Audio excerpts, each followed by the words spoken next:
Hello, everybody. Welcome to another episode of the Unexplained and Missing, I should say. Today we are going to discuss the case of the Springfield Three. Back on June 7th, 1992, two friends, Suzie Streeter, or that's what people called her, Suzie. Her name was Suzanne Streeter. Her friend Stacy McCall and Streeter's mother, Sherril Levitt, went missing from their home in Springfield, Missouri. And this is in the United States. So let's see if we can get any information on the three missing from 1992. Okay. Spirits, let us know what you see with the missing Springfield Three. What happened in 1992? Why did they end up missing?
Okay. So let's see.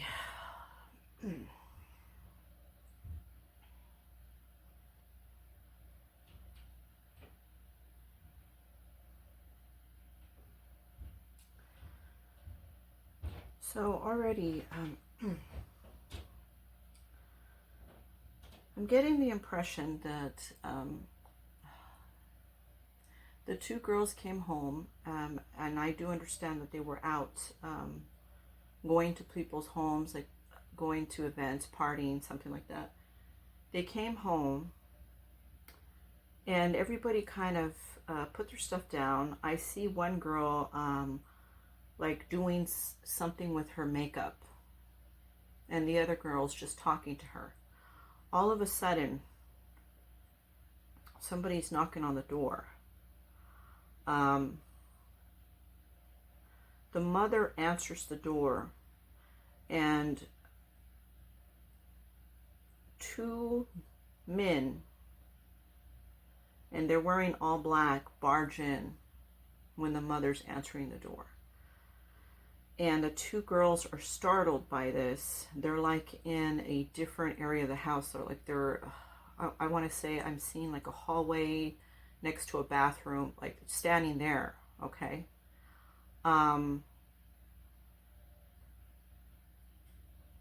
the daughter of Streeter, the mother that opened the door, starts running to help her mother. She's running to help her mother. She's going towards the mother, and the friend is just in shock and just standing there, and she goes to kind of help Suzie.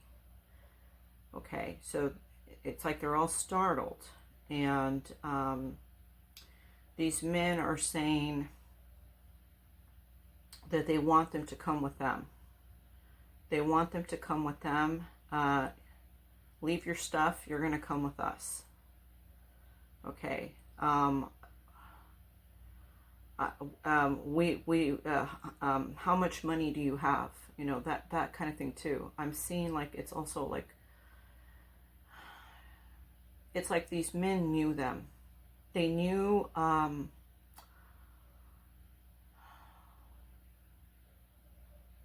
picking up that they knew one of the girls. And it's like a robbery that, with the plan of getting rid of them. Okay. They knew that there wasn't really going to be anybody at the house. It was just, they thought it was just going to be maybe the mom.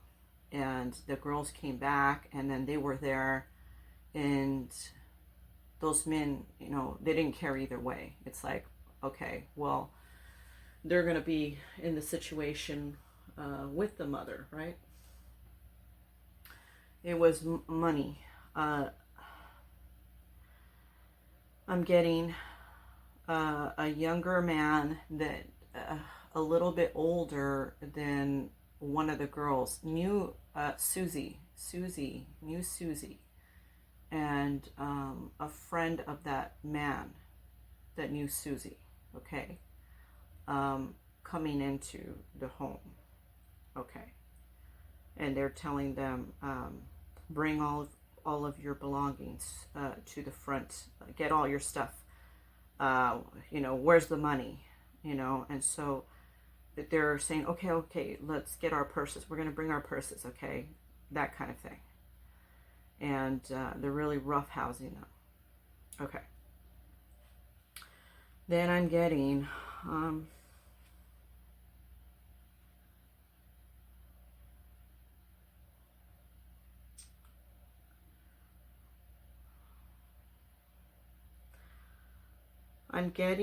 that it's like this situation is so surreal. Like, is this really happening? Like, the girls are thinking, is this really happening? Like, the Stacy is thinking that. Is this really happening? Like, are they really doing this? Or, you know, and they're afraid. They're afraid, and they're praying. They're praying with the mother, please, let us be okay. And then I see the men, and by the way, the two guys are dressed all in black, okay? They're all in black. It's like they have something covering the face, too. They plan on killing them. You know, they plan on doing away with them. This is what I'm reading here, okay? This is what the cards are showing. They plan on doing away with them. They were going to sacrifice them. And I don't mean sacrifice them in a cult way, okay? They plan on sacrificing them to get some money. They needed some money. And they plan on sacrificing them. And Suzie knows the guy. And she had turned him down before. It was somebody she turned down the advances to. And this person was in their mind about it. They kept thinking, you know, well, I'm not going to allow her to do that to me, that kind of thing. And I'm going to show her. And then he spoke with his friend and got his friend involved in this. And so now they're taking them out of the house. with the intention to do away with them. When they had come into the house, they had weapons, they have guns, and they're forcing them at gunpoint. Now they're taking them out of the house. Then I'm seeing they're leading them into a... This is really difficult reading, by the way. It's very difficult from what I'm seeing here. They're leading them into a place in which they're going to meet their demise, okay? I'm seeing dirt, a lot of dirt. It's like a, I want to say like an open field with dirt. Some greenery, don't get me wrong, there is some greenery. But I don't see like, I don't see a forest of trees. I'm not seeing that. I'm seeing kind of desolate land. It's kind of like dirt, a little bit of grass, a place that's in the middle of nowhere. Okay? They're telling them to get on their knees. Get on your knees. The women are crying. The mother saying, please don't do this. Just let them go. You know, you can take me. They're not listening to that. Okay.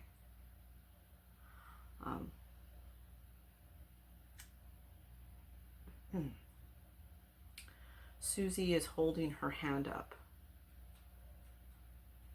She's holding her hand over her face. And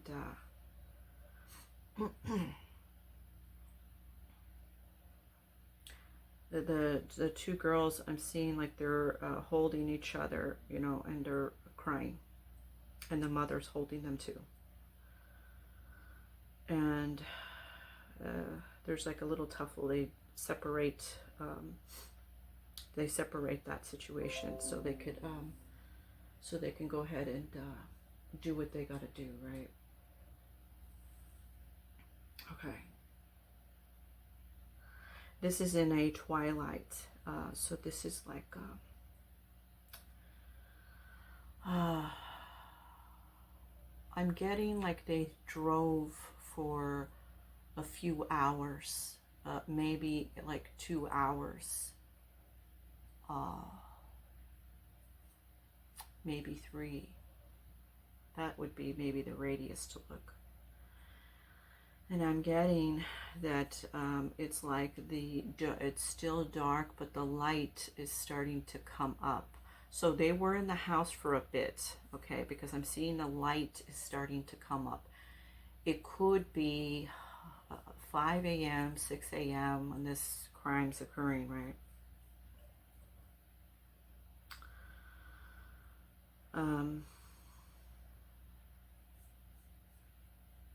So they get what they want. Each person is taken out individually, execution style. Okay. And the two young men take off and they create some kind of alibi. They create some kind of alibi. One of these men were questioned by the police. The man that was the plot person of this whole crime, the one that knew Suzie, was questioned by the police, and he provided some kind of alibi. But that wasn't correct. That's not correct.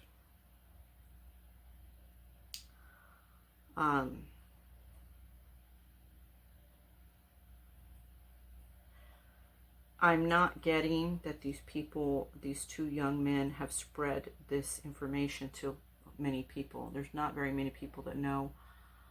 I am getting that one man told one of his old girlfriends,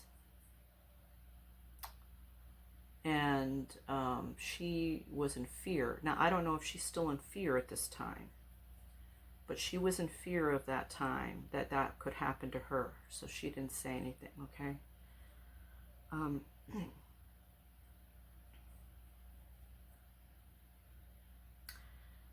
Now, I'm not getting that it was, I'm getting that they felt fine about committing this situation. I'm getting that one was thinking that Suzie wasn't doing right by them or something, and that they were unjust to do this. The women are, from what I'm seeing, is that they're buried in a dirt ditch, like in a dirt mound.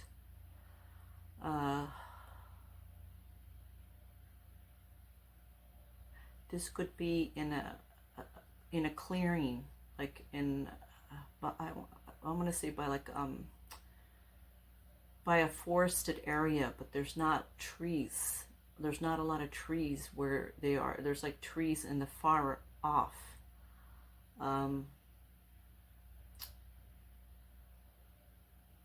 This could be on somebody's property now. It could have turned into somebody's property at this point. But at that time, it was like free land.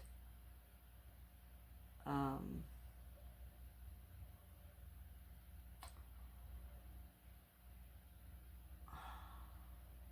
getting that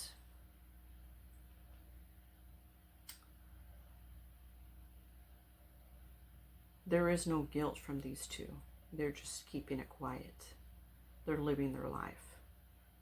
They don't feel guilt about this crime that they committed. Okay, so what else do we get? What other messages about the Springfield Three do you want to communicate to us, spirits?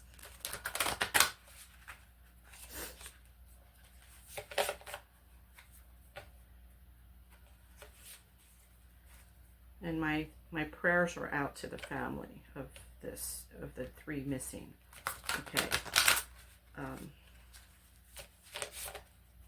If this reading can bring awareness to look into that, they're missing, I'm happy about that. What other messages, spirits, do we get for Springfield 3? Because I see that they're well loved in the community. Everybody loved them. And they got along. The girls were very popular. People, they had a lot of friends. It's horrible. And then the mother had a lot of friends too.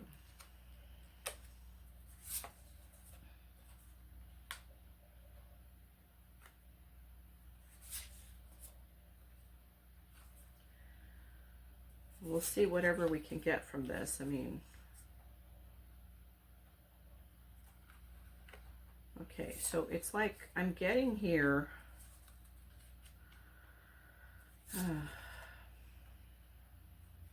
Okay.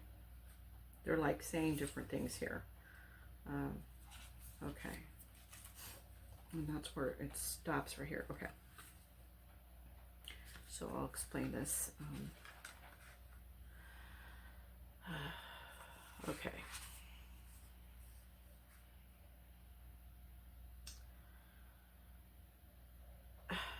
This is like, I'm getting here the after, like the spirits of these three, okay? They're trying to see, like as soon as they got executed from, or I'm sorry, passed away from the scenario, they're trying to see from a different perspective. They're seeing things in a different realm. It's like seeing things as spirit is different than seeing things as human, okay? Human, when you're seeing things as human, it's one-sided, it's one-dimensional. It's like, you know, it's like I'm looking down a tunnel, okay, and I'm only seeing, let's say at the end of the tunnel, I'm seeing a house. But when you're spirit, you're seeing a panoramic of everything, right? It's a much different way of thinking and seeing. And your perspective has changed. So that's what one of the girls was telling me. The perspective has changed. Oh, I'm seeing things in a spiritual spiritual light. Okay, it's different than their human way of thinking or seeing. They want some preparation done with their remains. They want to be found, and they want to be given a proper burial. Okay. They are free now. They are with God. They're showing, and they feel free, and they feel whole, and they feel at peace. Okay. Okay. They're saying that there's been some displacement with their remains. Animals have taken some remains. They're anticipating for somebody to find them. So they're anticipating for somebody to find the remains so they could be given a proper burial. They see the grief that this has caused the family, and they feel very bad about that. They see the grief and the sadness, and they feel they're able to see that grief and sadness that the family has endured over the years. And they're saying, well, you know, from death there's life. You know, we have moved on, and we are living in a spiritual realm now. Okay, there's growth for us here. We are happy and content. We are with God. So, you know, they want everybody to kind of know that. Okay. Is there any additional messages regarding the Springfield Three?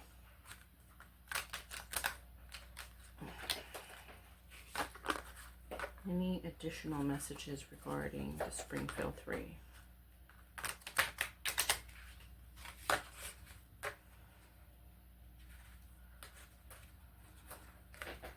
By the way, this is for entertainment purposes. So, you know, take what resonates. This is what I'm seeing in the cards, but it may come to light something else, but this is what the cards are showing me, okay? So I'm just reading what the cards are saying here.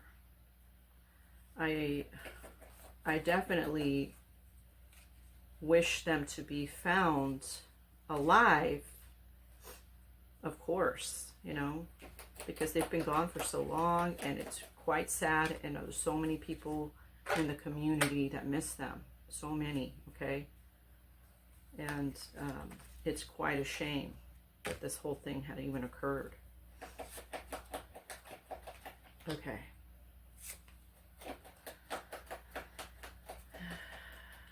Okay.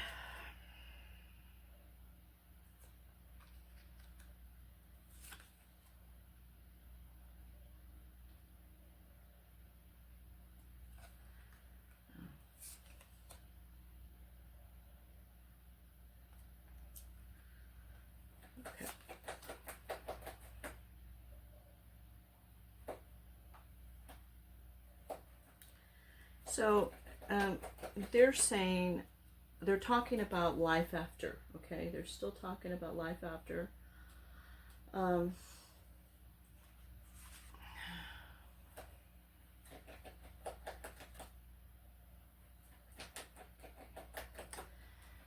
So overthinking.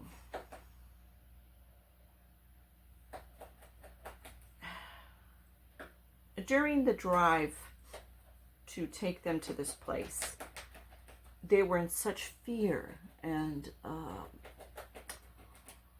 they were afraid what's going to happen to them. They were thinking a lot about it, crying in their minds about it.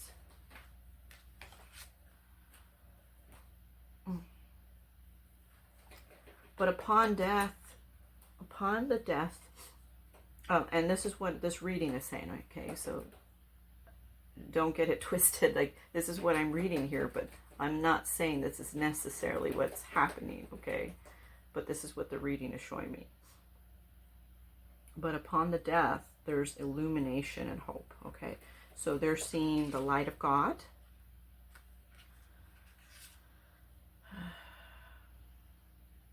They're getting infinite wisdom. They're getting wisdom from God and having a better understanding of life, the lives that they lived here when they were alive. Okay? They're seeing like their life review. Okay?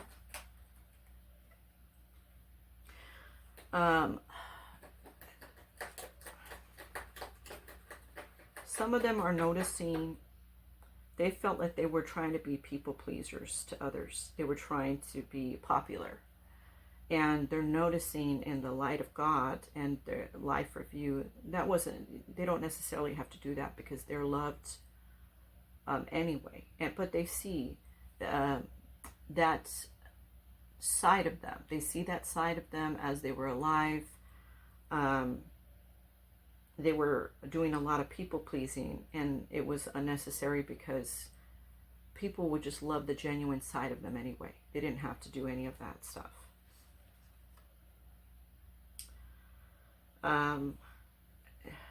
Now they've kind of developed more psychic abilities to, it's like they got that intuition. They can see in a panoramic, they see the people crying over them, you know, they see the men, how their life turned out. They see how others' lives turned out, okay? They can see things in a different light now. They realize that the flaws that they had during their life, okay? But with the wisdom that they receive from God and the light and hope and love and kindness that God and the angels have bestowed upon them, they realize deeper who they are as a spirit now. Because the spirit thinks differently, okay? When you when in spirit form, you're not going to be thinking of the minute details. You're going to be thinking more in a spiritual sense. You're going to be thinking, oh wow, I could see where I went wrong here, or oh wow, I could see that I didn't really have to act or do all that, you know. You know, and you start to see the life, about life. Life is valuable, right? And sometimes we get so caught up in the things that we're doing. We get caught up with the job. We get caught up with a person that we're putting too much time into. We get caught up with, you know, just living life, right? But we're not seeing, you know, the trees, the grass, the water, the, you know, and as a spirit, you're seeing the beauty of everything, right? It's different. So this is where we leave our reading. And I pray for them. I pray for the families that had to experience such a loss with them, because this is awful. They haven't been found in they have never been found. It's since 1992 they've been missing. Okay. And, you know, I'm reading to try to provide some insight here. What happened here? What's going on? If we can get any clues from this. And the clues that we get from this is the guy knew Suzie. That's the clue, okay? That's the clue. If any clue, that's the clue that we're getting from this.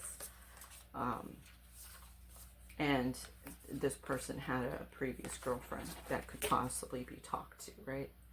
That would be the clue.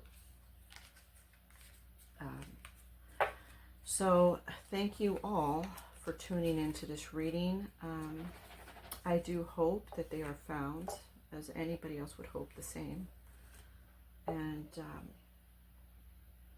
I appreciate you, and I appreciate your love and support for this channel. Please subscribe if you have not subscribed, and click the notification button so you're notified on upcoming channels, upcoming videos.